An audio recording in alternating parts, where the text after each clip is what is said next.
Every new project we start in heating design comes preloaded with a set of floor heating systems.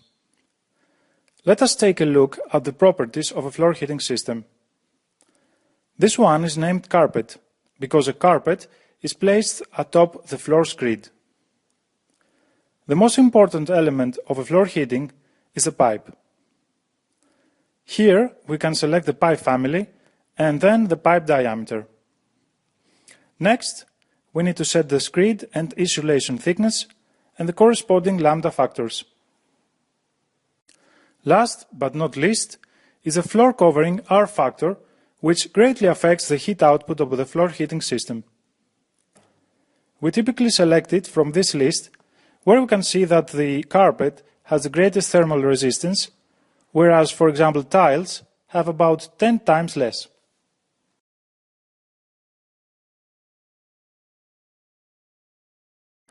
Let's add some floor heating circuits in the building. Click Building Model, this is the ground floor, and I'll set the grid to 50 centimeters and then click Floor Heating. Now, normally, I would first add some rooms in the floor plan, calculate their heat losses, and then add the floor heating circuits. But for simplicity, I will only add the floor heating circuits. So click this button and select Polyline, as we don't have any rooms whose perimeter polylines we could use. I will click the corners of a simple rectangle and I will place the water supply and return here. And the circuit is added. By selecting the newly created circuit, I can see its properties here on the right. I'll move its legend right here. The properties are color-coded. Red-colored properties can be edited, whereas blue-colored properties cannot be edited either because they are calculated or because they are dependent on other properties. If, for example, I change the circuit's floor heating system and set this to the carpet system, I can see that its heat output is greatly affected. Or I can set the usage and set this to peripheral area so that the circuit can operate in higher temperatures. Marked with blue is the total length of the pipe, but if I change the pipe distance, the length will be recalculated and increase. Of course, we haven't added the connection pipes yet. We will see this in a minute. So the circuit's heat output is calculated and displayed here, along with a number of other properties organized into groups. I also have the option to see them sorted alphabetically. In the same manner, I can define more circuits of any shape. After the circuits have been defined, I can easily edit their shape by clicking and dragging its nodes.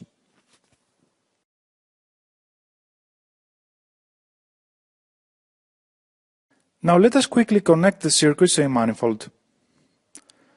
I will first add the manifold. Here is the manifold in 3D. And then select the connection pipe tool, click the connection point of the circuit, run the pipe, and finally click a specific port on the manifold. Most of the times, I will have to zoom in a little so that I can select the manifold port to which the pipe will be connected. I will do the same for the rest of the circuits. I can zoom in and out by rolling the mouse wheel, and I can pan the drawing by moving the mouse while I hold down the mouse wheel button. If I click the connection pipe, I can see that it has been assigned to branch UF1, which is the same branch as the floor heating circuit, and here I can see the total pipe length.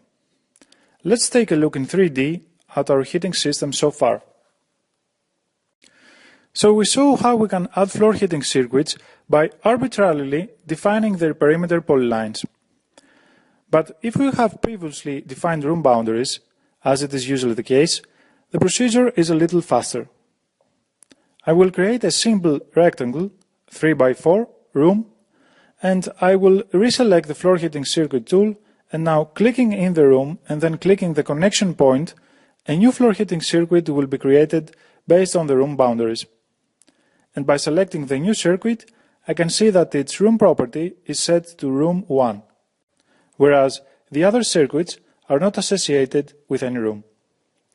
Clicking here, I can see an overview of the building's elements organized in a tree view. And here is room 1. Its heat losses are 0 for the moment. They haven't been calculated yet. But it has a floor heating circuit, and the circuit's heat output has already been calculated and it is displayed next to its name. Of course, I can have 2 or more circuits per room, if, for example, the room is very large, and in that case, the heat outputs of all the room circuits would have been added to compensate for its heat losses.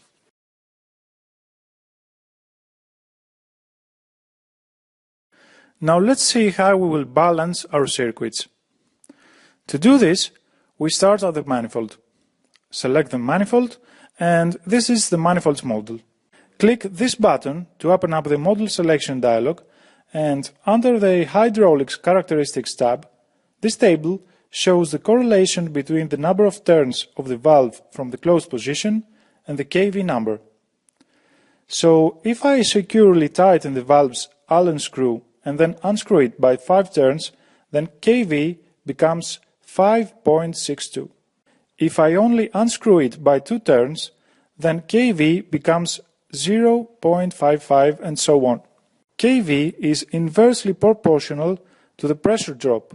So up here the valve greatly restricts the water, less here, and even less here. Keeping these in mind, let's come back to our circuits and check out the pressure drops. The first circuit has a total pressure drop of 4.2 meters of water after setting the valve to 2.25 turns. The next circuit has a valve setting of 2.75 turns, and the last circuit, which is the most remote, the valve is set to 5 turns, which means that it is fully open. These settings were calculated based on the circuit's properties, and they ensure that the circuit pressure drops are equalized. So once the water enters the manifold and reaches its circuit's port, it will flow equally to each circuit, and therefore the water flow in each circuit will be sufficient.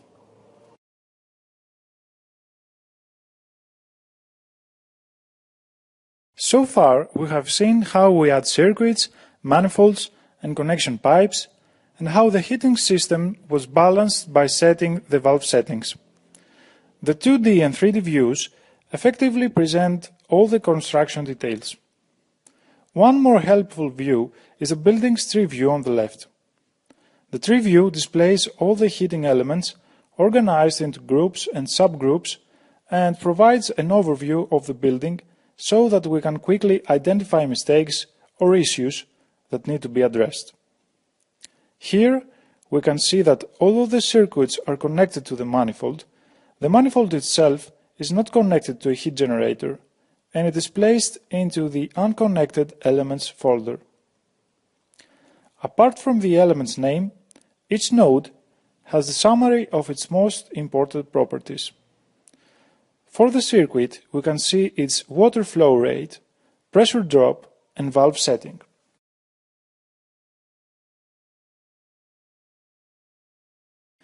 HeatingDesign allows you to easily switch between units of measurement. For the moment, the pressure drop is measured in water meters, the water flow in meters per hour, and so on. To change the units, under General, click Units, select User Defined, and here we can change the unit of measurement for each unit type. Specifically for the water flow, I can see values in different units for the riser and the circuits. Simply click the drop boxes and select the new unit from the list. Now, if I get back to the building model, the units have changed.